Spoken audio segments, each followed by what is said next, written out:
প্রিয় লিসেনার্স, আমার জীবনে ঘটে যাওয়া কিছু ভয়ঙ্কর ঘটনা আমি এখন আপনাদের শোনাতে যাচ্ছি। ঘটনা ১। 1996-এর মাঝামাঝি সময়, সেটা কোন মাস ছিল মনে নাই। তখন আমি একটা হাফিজিয়া মাদ্রাসার ছাত্র। কোরআনের মধ্যে কিছু সূরার আমল লেখা থাকে। সেখানে একটা আমলে পেয়েছিলাম যে সূরা জিন 700 বার পাঠ করলে সমগ্র জিনজাতি তার বশীভূত হয়। তাই আমিও আমল শুরু করেছিলাম। তাছাড়া দিনটা বৃহস্পতিবার ছিল, আর পরের দিন ওস্তাদকে শোনানোর ঝামেলাও ছিল না বলে সেদিন দুপুরের পর থেকে আমল শুরু করেছিলাম। মোটামুটি রাত 9টা পর্যন্ত 400 বারের মতো পড়ে ফেলেছিলাম।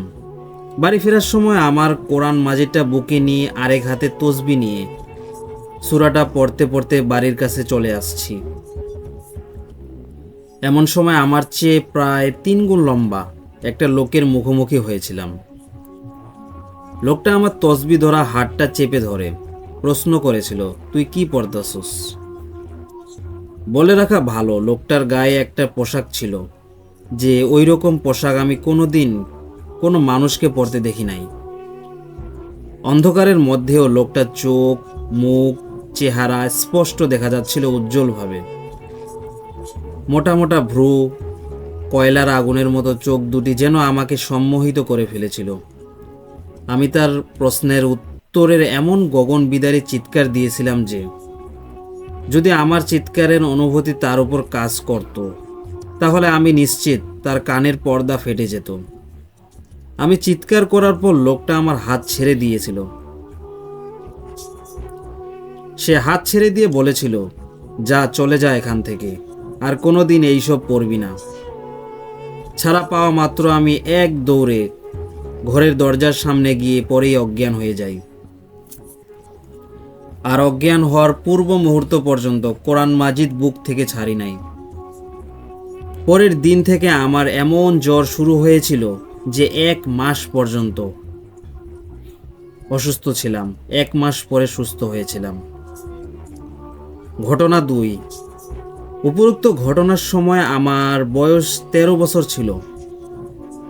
তারও প্রায় 3 বছর পর একটা ছাত্র একা এসে আমাদের মাদ্রাসায় ভর্তি হয়েছিল।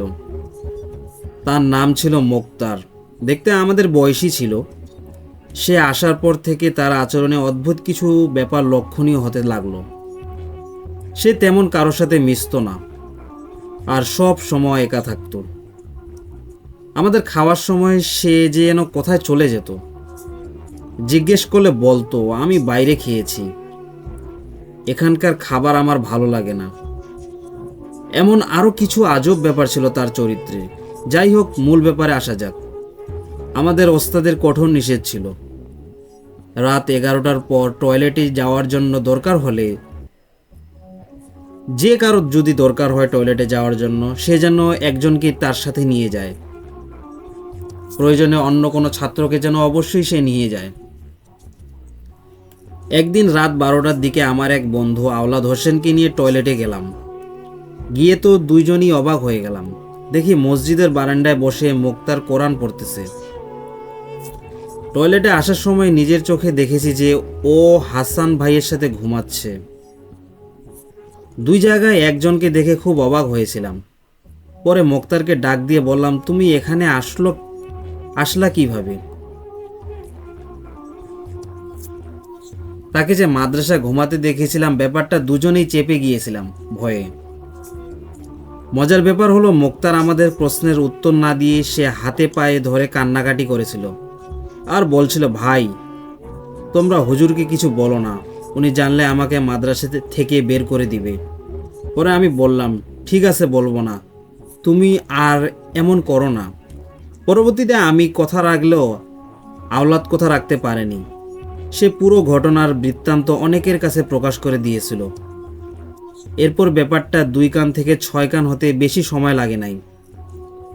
কিন্তু আমাদের সবাই যে ঘটনাটা জেনে গিয়েছিল, এটা মোক্তার জানতো না। তার কিছুদিন পর আমাদের সকলের সিনিয়র ইমরান ভাই আমাদের ওস্তাদের কাছে ব্যাপারটা জানান। এবং তিনি আরও কয়েকবার নিজে পরীক্ষা করে দেখেছিলেন যে দরজা বন্ধ থাকা অবস্থায় মোক্তার গায়েব, সেটাও জানান। পরে হুজুর মাগরিবের নামাজের পরে ইমরান ভাইকে দিয়ে সবাইকে জানিয়ে দেন যে আজ সবাই যেন জেগে থাকি, আজ মোক্তারকে ধরা হবে হাতে নাতে। রাত 9:30 খেয়ে সবাই 10:30 মধ্যে শুয়ে ঘুমানোর ভান করে পড়েছিল। ছোট 2 থেকে 1 জন ছাড়া প্রায় সবাই জেগে রুদ্ধশ্বাসে অপেক্ষা করছিলাম মোক্তারের কাণ্ড সরাসরি প্রত্যক্ষ করার জন্য। ঠিক রাত 1:20 আবার চোখ লেগে আসছিল। এমন সময় ডিম লাইটের আলোয় স্পষ্ট দেখলাম মোক্তারের বিছানা থেকে একটা আলো প্রকাশিত হচ্ছে। পরে আলোটা প্রায় মানবের আকৃতি ধারণ করে ধীরে ধীরে দরজার দিকে যেতে দেখছিলাম। মনে মনে ভাবছিলাম যে ভুল দেখছি না তো। আমার পাশের বিছানার আওলাদকে কনুই দিয়ে খোঁচা দিলাম। ওই ইশারায় আমাকে চুপ থাকতে বলল। আশ্চর্যজনক ব্যাপার হলো মোক্তারের দেহটা আমরা তখনও শুয়ে দেখতে দেখেছিলাম ওর বিছানায়। মানব আকৃতি যুক্ত আলোটা যখন দরজা ভেদ করে বেরিয়ে গেল তখন ইমরান ভাই আর হাসান ভাই আমাদের সবাইকে অবাক করে দিয়ে তাদের বেডে তোষক দিয়ে ঘুমন্ত মোক্তারকে চেপে ধরল। এর মধ্যে আমাদের ওস্তাদ লাইটের সুইচ দিয়ে দিল। পুরো মাদ্রাসার মধ্যে হইচই শুরু হয়ে গেল। আর অধীর আগ্রহে সবাই অপেক্ষা করছিলাম ইমরান ভাই আর হাসান ভাইয়ের তোষকের নিচে কি আছে সেটা দেখার জন্য। তারা দুজনই তখন তাদের তোষক দিয়ে মোক্তারের বিছানা চেপে ধরেছিল। পরে হুজুর এসে বলল তোষক সরাতে। তোষক সরানোর পর সবাই দেখলাম বিছানা মোক্তার শূন্য। সবাই অবাক হয়ে বসে রইলাম আর ভাবতে লাগলাম এটা কি হলো। তারপর থেকে আমরা আর কোনোদিন মোক্তারকে দেখতে পারি নাই। ঘটনা 3। মোক্তারের ঘটনার 1 বছর পরের কথা। শুক্রবার দিন সকাল 7টা পর্যন্ত ক্লাস হয়, পরে ছুটি হয়ে যায়। আর সেই দিনটাও শুক্রবার ছিল। ছুটি দিয়ে হুজুর একটু বাইরে গিয়েছিলেন। এর মধ্যে আমি আওলাদ সহ 6 থেকে 7 জন বন্ধু গল্প করছিলাম। হঠাৎ আওলাদ চেঁচিয়ে উঠে বলল, এই আমার মাথায় কে মারল? আমি মারের আওয়াজ শুনলেও কে মেরেছে দেখি নাই। ভেবেছিলাম আমাদের মধ্যেই কেউ হয়তো দুষ্টামি করছে, তাই ব্যাপারটা পাত্তা দেইনি। 4 থেকে 5 মিনিট যেতে না যেতেই দেখলাম আওলাদ শুধু চেঁচাচ্ছে আর বলছে, আমারে মাইরা ফালাইলো, আমারে বাঁচাও। আমরা অবাক হয়ে দেখছিলাম। ওর নাকে মুখে স্পষ্ট আঘাতের চিহ্ন, কিন্তু আঘাতকারীকে আবিষ্কার করতে পারছিলাম না। আঘাতের আওয়াজ শুনছি, চিহ্ন দেখছি, অথচ আঘাতকারীকে দেখতে পারছিলাম না। কিভাবে সাহায্য করব তাও বুঝতে পারছিলাম না। এর মধ্যে দেখলাম মেঝের উপর দিয়ে ওকে যেন কেউ টেনে হিচড়ে দরজার দিকে নিয়ে যাচ্ছে। বুঝতেই পারি নাই যে এর চেয়ে অবাক করা কিছু দেখা আমাদের কপালে ছিল। দেখলাম আওলাদ যখন দরজার প্রায় কাছে পৌঁছে গেছে তখন সে ধীরে ধীরে শূন্যে ভেসে উঠছে। আওলাদ যখন চিৎকার করে বলল, আমারে লইয়া গেল গা, তখন আমি সহ আমার আরো 3 বন্ধু দৌড়ে গিয়ে ওর দুহাত টেনে ধরে থামানোর চেষ্টা করছিলাম। কি পরিমাণ অশরীর শক্তি ওকে টানছিল দেখতে না পারলেও তার শক্তি অনুভব করছিলাম। এর মধ্যে হুজুর এসে এই ঘটনা দেখে কাল বিলম্ব না করে 33 আয়াতের আমল শুরু করে দিলেন। আমলের সাথে সাথে সেই শক্তির মাত্রা কমতে কমতে এক সময় শেষ হয়েছিল। আওলাদের সুস্থ হতে পুরো 1 সপ্তাহ অপেক্ষা করা লেগেছিল। সুস্থ হওয়ার পর আওলাদ আমাদের মাদ্রাসা ছেড়ে চলে গিয়েছিল। এগুলো ছাড়াও আরো কিছু প্যারানর্মাল ঘটনার সাক্ষী আমি হয়েছিলাম। সময় পেলে পরবর্তী সময় ইনশাআল্লাহ আপনাদের মাঝে শেয়ার করব। ভালো লাগলে অবশ্যই পড়ে শোনাবেন। লিসেনার্স, এবার আমরা দ্বিতীয় ঘটনায় চলে যাব। সময়টা ছিল 2016 সাল। লুকিয়ে লুকিয়ে ফেসবুক ইউজ করি, তাও আইডিটার নাম ছিল ফেক, যদিও নিকনেম মৌ দেয়া ছিল। সেই আইডি দিয়ে পরিচয় হয় কিছু বড় ভাইয়া বড় আপুদের সাথে। তার মধ্যে একজন ছিল ডাক্তার, তাকে নর্মালি ডাক্তার ভাইয়া বলেই ডাকা হতো। প্যারানর্মাল বিষয়ে তখন থেকে খুব জানার ইচ্ছা, তাই একটা মেসেঞ্জার গ্রুপ খুললাম। 6 জন মিলে, 2 জন ছেলে 4 জন মেয়ে। প্রতিদিন রাতেই আমরা নানান ভূতের ঘটনা শুনতাম হসপিটালের। ডাক্তার ভাইয়ার গ্রামের বাড়ি থাকায় কিছু গ্রামের ঘটনাও বলতো। সব মেয়েদের মধ্যে আমিই ছিলাম, যে কোনো ঘটনায় মিস করতাম না। আম্মুর সাথে ঘুমাতাম, তাই কথা বলা সম্ভব নয় বলে আমি চলে যেতাম আমাদের নির্মাণাধীন বাড়ির ছাদে, যেখানে কোনো মানুষ থাকতো না। পাশাপাশি হওয়ায় সাহসটাও পেতাম। একদিন 3টার দিকে ছাদে বসে গল্প শুনছিলাম আর মোবাইল ঘাঁটতেছিলাম।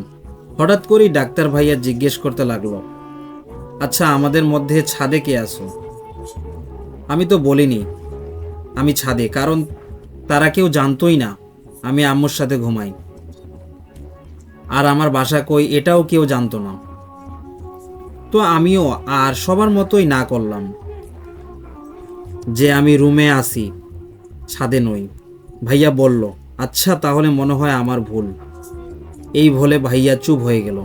হঠাৎ করে ভাইয়া বলে উঠল, যে ছাদে আছে সে চুল ছেড়ে বসে আছে, লাল ড্রেস পরে।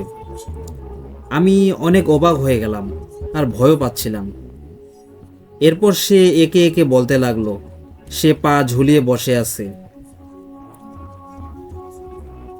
পাশে 3-4টা নারিকেল গাছ আছে, পাশে আম গাছ আছে, নিম গাছ ও আছে ডুমুর গাছও, আর পা ঝুলিয়ে বসে আছো।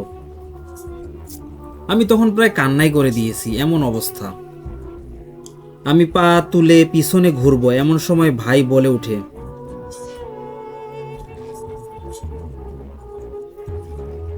যেই আসো ঘাড় ঘুরাইও না। এমন অবস্থায় না বলে আর উঠাই রইল না। আমি বলেই দিলাম, এইটা আমি। ভাইয়া তো রেগেই গেল আর বলো, আয়াতুল কুরসি পড়ো। আমি বললাম না। বলল, তোমার না ট্যাব আছে, নিয়ে আসছো? আমি হ্যাঁ বলায় বলল, ওইটাতে ছাড়ো আর সাথে সাথে পড়ো। পড়া অবস্থায় ভাইয়া বলল, চুলগুলো বাঁধো আর পা তুলে ফুল বডি মুভ করো।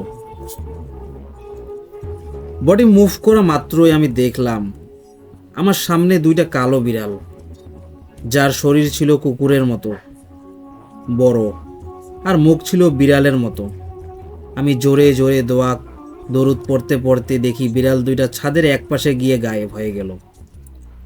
আমি দৌড়ে নিচে নামতে গিয়ে সিঁড়ি থেকে পড়ে পা মচকাই। এরপর টানা 7 দিন আমার জ্বর ছিল। লেখায় ভুল ত্রুটি থাকলে ক্ষমা দৃষ্টিতে দেখবেন।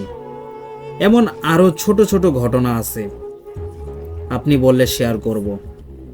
ইতি সামৃতা মাহমুদা মৌরি। অবশ্যই মৌরি, আপনি আপনার ঘটনা পাঠাতে পারেন।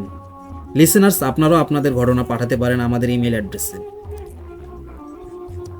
bhudfmrat@gmail.com, যেটা আমাদের ডেসক্রিপশনে দেওয়া আছে। আমরা পরের ঘটনায় চলে যাব। প্রায় 7 বছর আগের কথা। আমাদের এলাকার এক হার্ডওয়্যার ব্যবসায়ী সিদ্ধান্ত নিল এলাকায় একটি কমিউনিটি সেন্টার করবে। তাই তিনি বাজার থেকে অল্প দূরে একটি বড় দেখে জায়গা ক্রয় করলেন।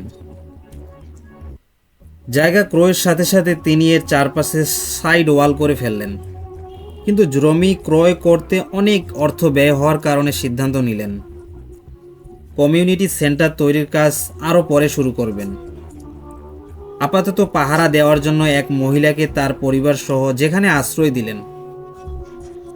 আশ্রয় দিলেন। পরিবারটি এসেছিল ময়মনসিংহ থেকে আমাদের এলাকায় কাজের সন্ধানে। মহিলাটির স্বামী সহ 2টি কন্যা সন্তান ছিল। একটির বয়স 7 বছর এবং অন্যটির বয়স ছিল 5 বছরের মতো হবে। মহিলাটির স্বামী রিক্সা চালাতো আর সে বাসা বাড়িতে কাজ করত। সেখানে তাদের থাকার জন্য টিন সেটের একটি ঘর তৈরি করে দেওয়া হয় আর পাশে ছোট্ট করে একটি পুকুর খনন করা হয়েছে। পুকুর খননের পরে আশেপাশের বাড়ির অনেক মহিলা তখন ওই পুকুরে গোসল করতে আসতো, কারণ চারিদিকে সাইড ওয়াল থাকার কারণে জায়গাটি লোকালয় থেকে বিচ্ছিন্ন মনে হতো, আর ওখানে পুরুষেরা চলাচল একটু কম ছিল। ঘটনাতে আসি এবার। মহিলাটির পরিবার সেখানে বসবাস শুরুর পর থেকে নানা রকম সমস্যার সম্মুখীন হতে লাগলো। তার স্বামী রাত্রিবেলায় রিকশাটি ঘরের সামনে রেখে গেলেও পরদিন সকালে সেটা অন্য স্থানে পাওয়া যেত। তাছাড়া প্রায় সময় তাদের ঘরের চালে কে যেন ঢিল ছুড়ত। প্রথম দিকে এটাকে তারা এলাকার কিছু বখাটে শ্রেণীর লোকের কাজ মনে করত, কিন্তু একদিন রাত্রেবেলায় তাদের সেই ভুল ভেঙে গেল। সেদিন গভীর রাতে একটি শব্দ শুনে তাদের ঘুম ভেঙে গেল। তারা খেয়াল করলো তাদের ঘরের চালের উপর কে যেন হাঁটাচলা করছে। বোঝা যাচ্ছিল চালের উপর কেউ একজন অবস্থান করছে। মহিলাটির স্বামী সাহস করে বাইরে যেতে চাইছিল, কিন্তু তিনি নিষেধ করলেন। একটু পরে বাইরে থেকে রিক্সা বেলের আওয়াজ শোনা গেল। তারা স্বামী স্ত্রী দুজনেই তখন জানালা একটু ফাঁক করে দেখতে চাইল বাইরে কি হচ্ছে। দেখে বাইরে তাদের রিক্সার উপর দুটি ছোট্ট শিশু বসে আছে, আর রিক্সাটি আপনা আপনি চলছে। এই দৃশ্য দেখে তারা অনেক ভয় পেয়ে গেলেন এবং তাড়াতাড়ি জানালাটি বন্ধ করে দিলেন। একটু পরেই ফজরের আজান কানে ভেসে আসতে লাগলো, আর সাথে সাথেই সব কিন্তু শান্ত হয়ে গেল। পরদিন সকালে এই ঘটনা তারা এলাকার এক বুজুর্গ আলেম সাহেবকে জানালো। আলেম সাহেব তাদেরকে তাড়াতাড়ি হুজুর দিয়ে বাড়ি বন্ধ করতে বললেন, কিন্তু কয়েক সপ্তাহ আর তেমন একটা সমস্যা না হওয়ার কারণে তারা বাড়ি বন্ধ করার কথা ভুলে গেলেন। এভাবে কয়েকটা সপ্তাহ পার হওয়ার পরে একদিন গভীর রাতে ওই মহিলার স্বপ্ন দেখে তিনি ঘরের সামনে থাকা পুকুরটির পাশে দাঁড়িয়ে আছে, আর ঠিক সে সময় হঠাৎ করে পুকুরের মাঝখান হতে পানি বুট বুট করে ফুলে উঠতে লাগে।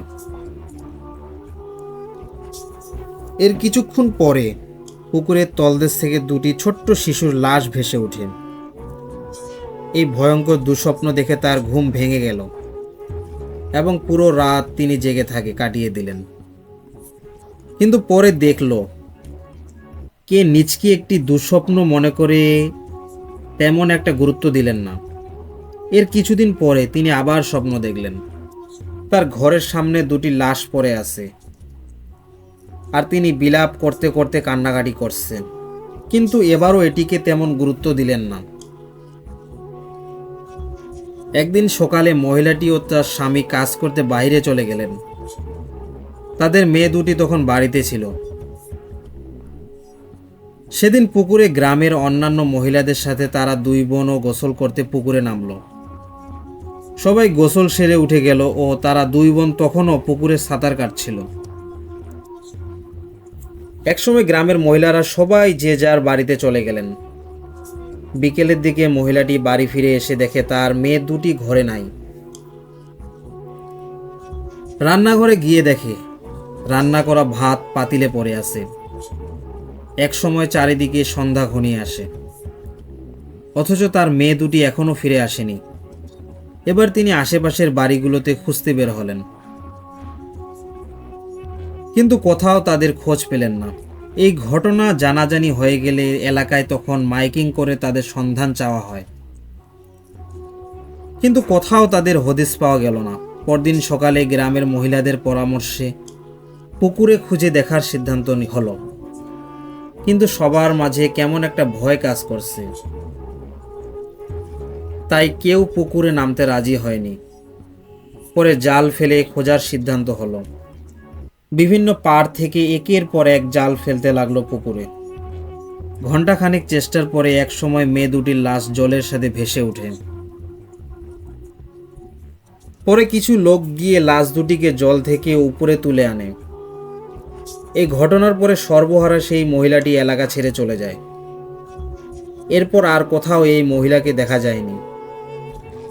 এরপর থেকে ওই জায়গাটা পরিত্যক্ত অবস্থায় পড়ে রয়েছে। মালিক এখানে আর কমিউনিটি সেন্টার করার সাহস পাননি।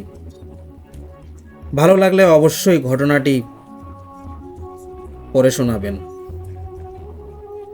ঘটনায় চলে যাব। আমি তখন আমার বাবা, মা এবং 3 ভাই বোনের সঙ্গে একটি ভাড়া বাড়িতে থাকতাম। অনেক বড় বাড়ি ছিল সেটি, সামনে ছিল বাগান। খুবই সুখের সংসার ছিল আমাদের। অনিবার্য কারণেই ঠিকানা স্থান উল্লেখ করছি না। সেই বাড়িটিতে সারাদিন আনন্দেই কাটতো সবার, কিন্তু কারো যেন এই সুখ সহ্য হচ্ছিল না। অচিরেই আমাদের বাড়িতে অদ্ভুত কাণ্ড ঘটতে লাগলো। বাড়ির প্রত্যেক সদস্যই কোনো না কোনোভাবে ভয়ঙ্কর অভিজ্ঞতার মুখোমুখি হচ্ছিল। আমরা খুঁজে বেড়াচ্ছিলাম কেন আমাদের সঙ্গে এমন হচ্ছে। এটা কি কোনো অতৃপ্ত আত্মার কাজ? ঘটনাগুলো খুব বিচ্ছিন্নভাবে ঘটছিল। যেমন মা হয়তো উনুনে তরকারি দিয়ে ড্রয়িং রুমে এসেছেন, হঠাৎ বিকট শব্দ। মা গিয়ে দেখেন গরম তরকারির কড়াই কেউ ছুঁড়ে ফেলে দিয়েছে, অথচ ভাই বোনেরা সবাই উঠোনে খেলছিল। একদিন ভয়ানক এক অভিজ্ঞতার সম্মুখীন হলাম আমি নিজে। সেদিন রাতে আমি আমার কর্মস্থলের উদ্দেশ্যে যাত্রা ঠিক করলাম। আমার মা বাবা আমাকে বিদায় জানাতে বাড়ির দরজা পর্যন্ত আসলো। সেখানে আমার পিচ্চি ভাতিজাও আমাকে বাই বলল। আমি সবাইকে ছেড়ে যাওয়ার কষ্ট বুকে নিয়ে গাড়িতে গিয়ে বসলাম। তারাও আমাকে বিদায় জানিয়ে দরজা বন্ধ করে বাড়ির ভেতরে চলে গেল। গাড়ি স্টার্ট দিতেই এক অদ্ভুত এবং ভয়ানক দৃশ্য চোখে পড়ল। গাড়ির লুকিং গ্লাসে আমি দেখতে পাচ্ছিলাম বাড়ির এক কোণে দাঁড়ানো আছে একটি ছোট্ট বালক। বাড়ির সামনে লাগানোর বাল্বের আলোতে আমি দেখতে পারছিলাম বালকটির আলুথালু চুল, চোখ দুটো অন্ধকার হয়ে আছে, মুখটা অনেকটাই আমার ভাতিজার মতো লাগছিল। আমি যখন বিষয়টিকে এড়িয়ে চলে যেতে চাচ্ছিলাম তখনই মনে হলো, আরে আমার ভাতিজা তো বাবা মার সঙ্গে ভেতরে চলে গেছে, তবে এই পিচ্চি কোথা থেকে আসলো? আবার সেই পিচ্চির দিকে তাকাতেই দেখলাম কোথাও কেউ নেই। তবু আমি গাড়িতে বসেই বাবাকে ডাকলাম। বাবা উদ্বিগ্ন মুখে বের হয়ে আসলেন। জানতে চাইলাম ভাতিজা কোথায় আছে। তিনি বললেন সে ভিতরেই আছে। আমার ভয় আরও বেড়ে গেল। ভয়ে ভয়ে আবার লুকিং গ্লাসের দিকে তাকালাম। যথারীতি দেখলাম ওই পিচ্চিটি দাঁড়িয়ে আছে, কিন্তু বাড়ির সেই কোণটিতে তাকালে তাকে দেখা যাচ্ছে না। আমার গলা শুকিয়ে গেল। বাবাকে কিছু বলতে চাচ্ছিলাম, কিন্তু গলা দিয়ে শব্দ বের হচ্ছে না। বাবা আমার অবস্থা দেখে এগিয়ে এসে আমাকে ঘরে নিয়ে গেলেন। এই পিচ্চিটিকে আমাদের বাড়ির প্রায় সব সদস্যই দেখেছে, তবে আমাদের বাড়ির বাচ্চারা অন্য বাচ্চাদের সঙ্গে খেলা করত। তখন অনেক বাচ্চার মধ্যে ভিন্ন একজনের উপস্থিতি তখন কারো মাথায় ঢোকেনি। পরে অনুসন্ধানে জানতে পারি আমাদের সেই বাড়িটির ঠিক অপর পাশের বাড়িটিতে একটি গর্ভবতী নারীর অস্বাভাবিক মৃত্যু হয়েছিল। গর্ভবতীর মৃত্যু মানে তার সঙ্গে আরও একটি প্রাণের মৃত্যু। সেই অতৃপ্ত ভ্রূণই হয়তো দিনে রাতে তাদের সেই বাড়ির আশেপাশে ঘুরে বেড়ায়, বাচ্চাদের সাথে খেলে আনন্দ করে। সেদিনের এই ঘটনার পর আমি অনেক দিন অস্বাভাবিক আচরণ করেছি। চাকরিটিও চলে গিয়েছিল। আমরা পরে বাড়িটি বিক্রি করে দিয়েছিলাম। এখন যে বাড়িতে আছি সেখানে ভূত প্রেতের প্রভাব থেকে মুক্তই আছি। ভালো লাগলে পড়ে শোনাবেন। যারা ভূত বিশ্বাস করেন না, এ লেখাটি তাদের জন্য নয়, কেননা এটা একটি ভূত সংক্রান্ত লেখা বা ঘটনা, যা কিনা আজও আমার কাছে জীবন্ত। এখনো আমি মাঝরাত্রি জেগে বসে থাকি ভূতের ভয়ে। ঘটনাটি ঘটেছিল আজ থেকে প্রায় 15 বছর আগে, কিন্তু আমার কাছে মনে হয় এই তো সেদিন ঘটল ঘটনাটি। ঘটনাটির কথা মনে হলে পা হাত আমার এখনো ঠান্ডা হয়ে যায়। আমরা তখন পুরনো ঢাকাতে থাকি। বাবা সরকারি চাকুরি করেন। বলা নেই কওয়া নেই, হঠাৎ করেই আমরা বড়লোক হয়ে গেলাম, তাও বাবার এক ফুপুর কল্যাণে। বাবার বড়লোক ফুপুর মৃত্যুর পর তার বিষয় সম্পত্তির ছোট একটি অংশ আমাদের বড়লোক করে দিল রাতারাতি। আমরা ভাড়া বাসা থেকে আমরা নিজেদের বাড়িতে উঠলাম, তাও আবার 3 তলা বাড়ি, 6টা ভাড়াটিয়া সহ বিশাল বাড়ি। আমরা উঠেছি দোতলায়। সারা দিন ভাই বোনদের সঙ্গে আনন্দ করে সময় কাটে। বাড়ির সামনে 2টো বড় বড় মেহগনি গাছ, তার একটি দিয়ে ছোট কাকু দোলনা টানিয়ে দেওয়াতে আমাদের আনন্দের মাত্রা বেড়ে গেছে অনেক গুণ। সারাদিন হইচই, বিকালবেলা সবাই মিলে ছাদে খেলা করতাম। এত বিশাল ছাদ আমি আগে কখনো কল্পনাও করতে পারতাম না, তা আবার নিজেদের। ছাদ সাধারণত মা তালা দিয়ে রাখতেন, শুধু বিকেল বেলায় খুলে দিতেন। সন্ধ্যার পর শুধু পড়তে বসতাম। রাতে খাওয়া দাওয়ার পর কাকুর কাছে গল্প শুনতে বসা। কাকু নিত্য নতুন ভূতের গল্প বলে আমাদের ভয় পাইয়ে দিতেন। মাঝে মাঝে মাও আমাদের সঙ্গে এসে যোগ দিতেন। গল্প শেষে মা প্রায়ই হেসে বলতেন, ভূত বলে কিছু নেই। দেখতে দেখতে আমার এসএসসি পরীক্ষা চলে এলো। ভালো রেজাল্ট করতে পারলে বাবা রেসিং সাইকেল কিনে দেবে। তাই রাত জেগে পড়াশোনা করছি। ভালো রেজাল্ট করার চাইতে আমার সাইকেলটার দিকেই বেশি মনোযোগ। বাসার সবাই ঘুমিয়ে গেল, আমি সারা রাত জেগে পড়ি। মাঝে মাঝে ঘরের ভেতর হাঁটাহাঁটি করি। বেশি খারাপ লাগলে ছাদে চলে যাই। কাকুর ভাষ্যমতে রাতের একটি ভাষা আছে। তাছাড়া রাতের আকাশও আমার দেখতে খুব ভালো লাগে। বিশাল রহস্যময় আকাশের শৈল্পিক কারুকার্য আমাকে সবসময় মুগ্ধ করে। সেদিন ছিল পূর্ণিমার রাত। রাত প্রায় 3টা বাজে। আমি গভীর মনোযোগ দিয়ে পড়ছিলাম। বাসার সবাই ঘুম। হঠাৎ ছাদ থেকে ধূপ ধূপ শব্দ ভেসে এলো। বিকেলবেলায় আমরা ছাদে খেললে যেমনটি শব্দ হয় ঠিক তেমনি। আমি বেশ অবাক হলাম, এত রাতে ছাদে আবার কে খেলছে। কাকু আর আমি একই রুমে থাকি। বেশ কয়েকবার শব্দ হয়। কাকুকে ডাক দিলাম। কাকুর ওঠার নামটি নেই। কাকু ডেকে ঘুমাচ্ছে। কাকু নাক ডেকে ঘুমাচ্ছে। অনেকক্ষণ ডাকাডাকি করার পরে কোনো রকম মাথা তুলে বললেন, তুই গিয়ে দেখ না কে। ইঁদুর টিদুর হবে হয়তো, বলে কাকু আবার নাক ডাকতে শুরু করলেন। এদিকে ছাদের শব্দ দৌড়াদৌড়ি পর্যায়ে পৌঁছে গেছে। আমি আশ্চর্য হয়ে লক্ষ্য করলাম, আমার তেমন ভয় করছে না, বরং দেখতে ইচ্ছা করছে। এত রাতে ছাদে কে দৌড়াদৌড়ি করছে? আমাদের রান্নাঘরের দেয়ালে মা ছাদের চাবি ঝুলিয়ে রাখেন। আমি ঘর থেকে বের হয়ে ছাদের চাবি নিলাম। আমাদের ফ্ল্যাট থেকে বের হতেই ডান দিক দিয়ে উঠে গেছে ছাদের সিঁড়ি। প্রতিটি বারান্দায় বাতি জ্বলছে। 3 তলার বারান্দা ঘুরে ছাদের সিঁড়ি। আমি ছাদের সিঁড়িতে ওঠার পরও আমার কোনো ভয় লাগছিল না। 3 তলা থেকে ছাদের দরজা দেখা যায়, বন্ধ দরজা, তালা দেখে যাচ্ছে।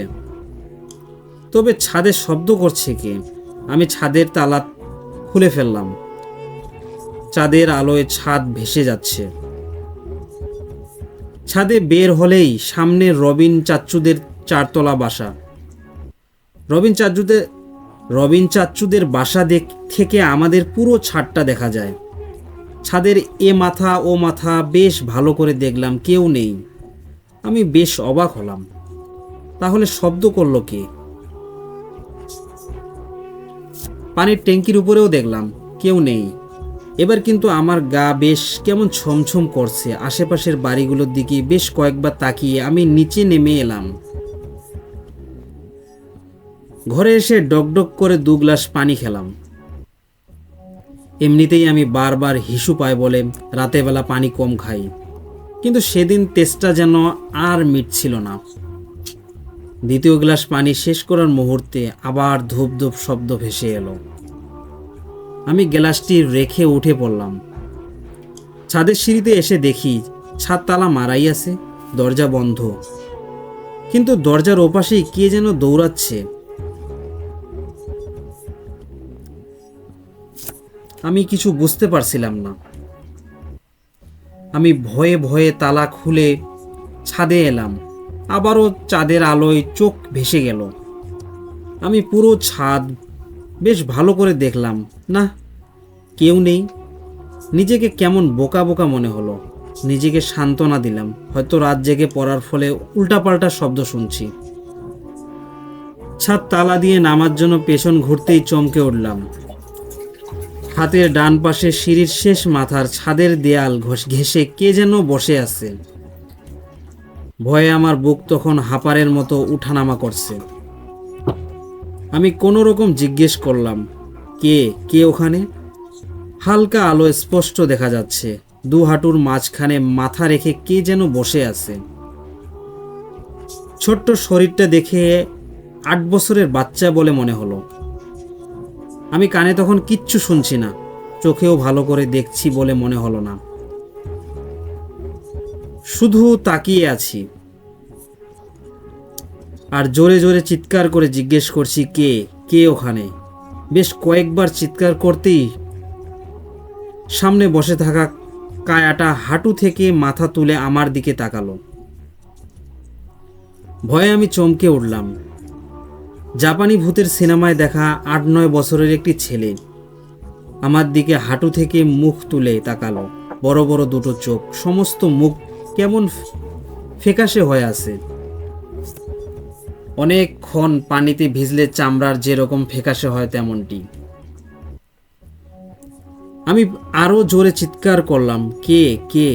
ছেলেটি কোনো উত্তর দিল না, শুধু একটি হাত আমার দিকে বাড়িয়ে দিল। আমি ভয়ে তখন কিভাবে যে নিচে নেমে এলাম বলতে পারবো না। যখন চোখ খুললাম তখন দেখি আমি বিছানায় শুয়ে আছি। মা, বাবা, কাকু আর একজন ডাক্তার আমায় ঘিরে আছেন। বাবা কাকুকে বকছেন আমাদের কেন ভূতের গল্প শোনায় তার জন্য। মার হাতের ফাঁক দিয়ে আমার চোখ যখন দরজার কাছে গেল তখন আবার চমকে উঠলাম। ছাদে দেখা ছেলেটি দরজার কাছে দাঁড়িয়ে আছে। আমার চোখাচোখি হতেই ডান হাতটি আমার দিকে বাড়িয়ে দিল। আমি আবার জ্ঞান হারালাম।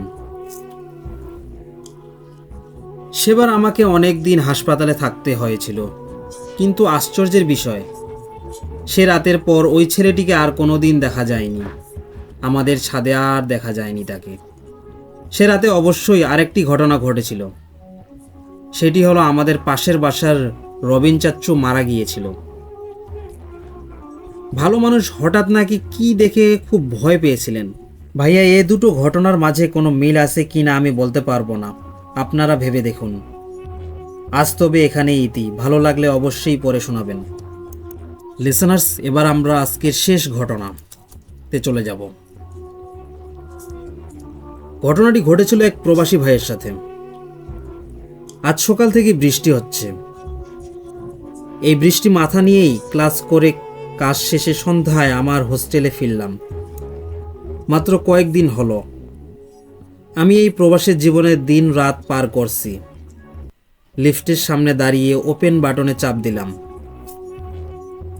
অপেক্ষার প্রহর শেষ করে লিফটের দরজা খুলে গেল। আমি লিফটের ভিতর ঢুকে 7 তলা যাওয়ার জন্য 7 বাটনে চাপ দিলাম। লিফট উপরে চলতে শুরু করে দিল। মনটা কেমন যেন করছে, অদ্ভুত এক খেয়াল উকি দিচ্ছে মনে। আজ গুবি চিন্তা করতে করতে লিফট কখন যে 7 তলায় এসে থামলো আমি টেরই পেলাম না। লিফটের দরজা খুলে গেল। আমি ধীর পায়ে আমার ফ্ল্যাটের দিকে পা বাড়ালাম। আমার ফ্ল্যাটের নাম্বারটা কেমন যেন আজব। 6A। থাকি 7 তলায় আর ফ্ল্যাটের নাম্বার হলো 6A।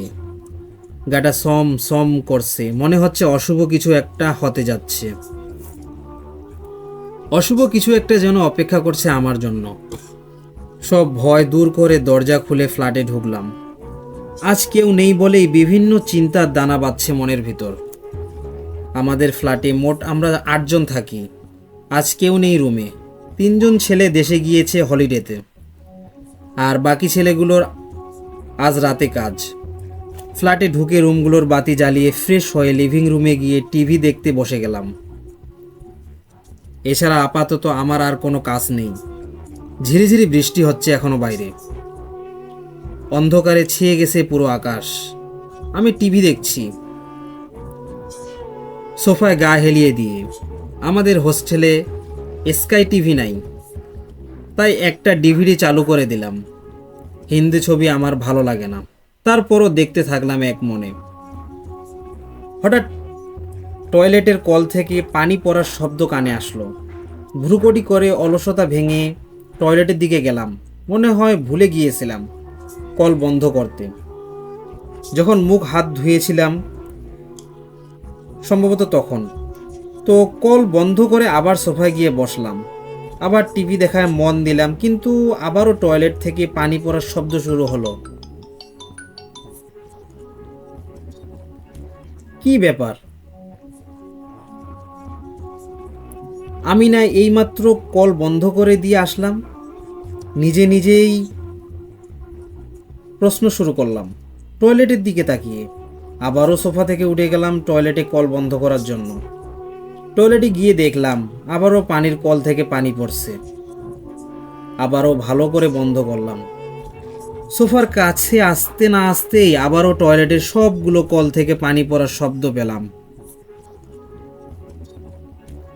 এইবার শিরদাঁড় বেয়ে ভয়ের শীতল শিহরণ হয়ে গেল আমার সারা শরীরে। সবগুলো পশম দাঁড়িয়ে গেল। বিনা কারণেই ঠান্ডা লাগতে শুরু করলো আমার। নিজের অজান্তেই পা বাড়ালাম টয়লেটের দিকে।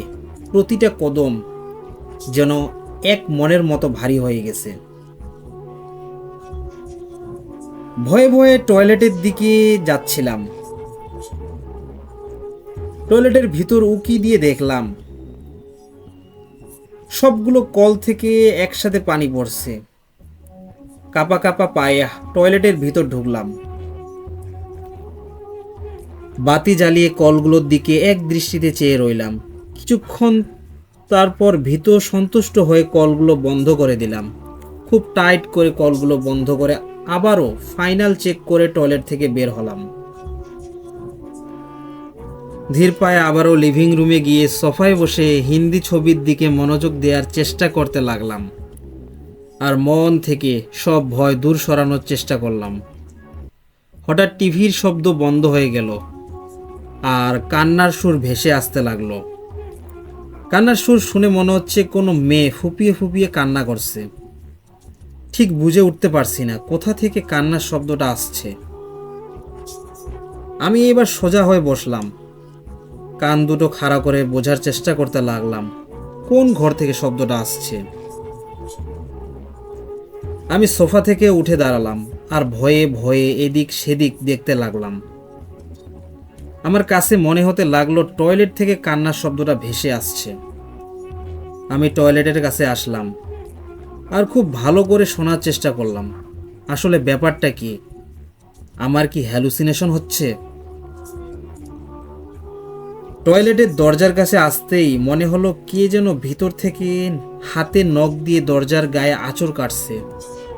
আর কান্নার শব্দ অনেক জোরে জোরে হতে লাগলো। আমার ভয়ে জ্ঞান হারানোর মতো অবস্থা। আমি অনেক সাহস সঞ্চার করে দরজার বাইরে থেকে জিজ্ঞাসা করলাম, কে? ভিতরে ক ক কে? আমার প্রশ্নের কোনো জবাব পেলাম না, কিন্তু কান্না ও আওয়াজ থেমে গেল। আমি সাহস করে টয়লেটের দরজা খুলে ভিতরে উকি দিলাম। কেউ নেই। মনটা একটু শান্ত হলো। সব ঠিক দেখে ব্যাপারটাকে আমার হ্যালুসিনেশন ছাড়া আর কিছুর রায় দিতে পারলাম না। টয়লেটের প্রতিটা কোনায় কোনায় চেক করলাম, কিছুই নেই।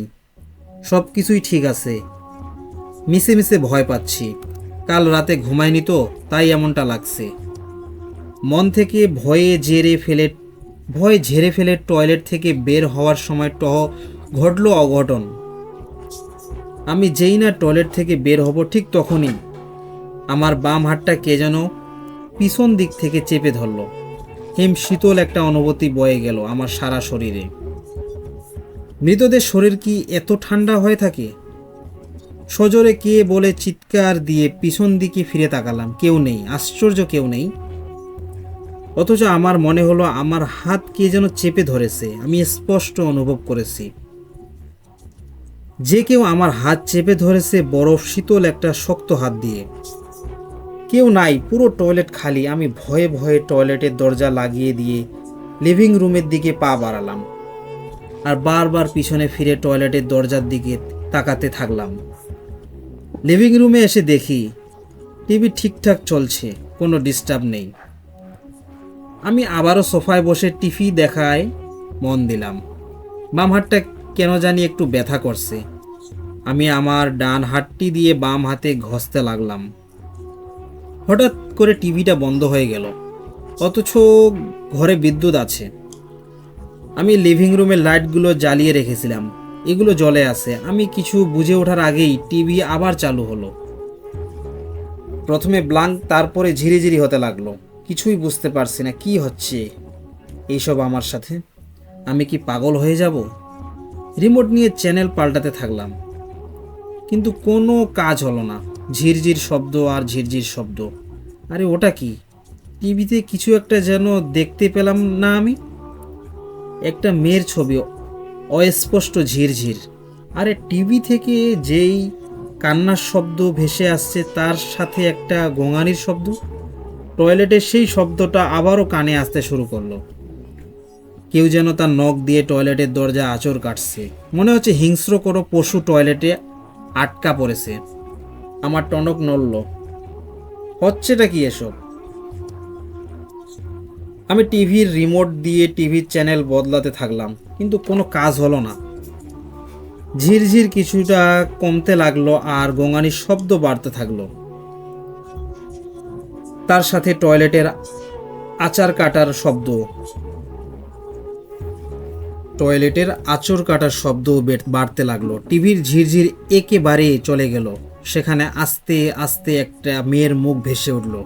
আমি বুঝে উঠতে পারছি না আমি কি কোনো দুঃস্বপ্ন দেখছি না আসলেই যা হচ্ছে তা বাস্তব।